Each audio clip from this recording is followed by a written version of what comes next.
நீண்ட இடைவெளிக்கு பிறகு மத்திய அமைச்சர் மாண்புமிகு பியூஷ் கோயல் அவர்களை இன்றைய தினம் நாங்கள் சந்தித்து பேசினோம்.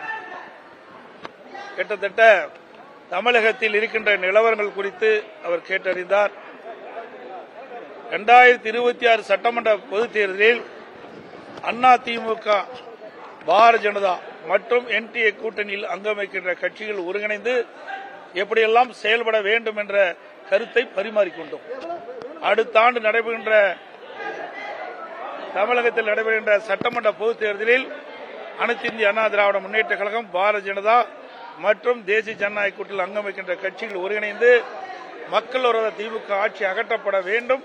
அதற்கான திட்டங்களை நாங்கள் இப்பொழுது ஆரம்ப கட்ட பேச்சுவார்த்தை நடத்திக்கின்றோம். இன்றைக்கு தமிழகம் முழுவதும் மக்கள் ஒரு கொந்தளிப்போடு இருக்கின்றார்கள். இந்த ஆட்சியை திராவிட முன்னேற்ற கழக ஆட்சி அகற்றப்பட வேண்டும். அதற்கு உண்டான நடவடிக்கையை அதிமுக, பாரதிய ஜனதா, தேசிய ஜனநாயக கூட்டணியில் அங்கம் வைக்கின்ற கட்சிகளும் ஒருங்கிணைந்து செயல்படும். அடுத்த ஆண்டு நடைபெறுகின்ற சட்டமன்ற தேர்தலில் அதிமுக, பாரதிய ஜனதா தலைமையில் அமைக்கப்பட்ட கூட்டணி மிகப்பெரிய வெற்றி பெற்று ஆட்சி அமைக்கும் என்பதை தெரிவித்துள்ளது.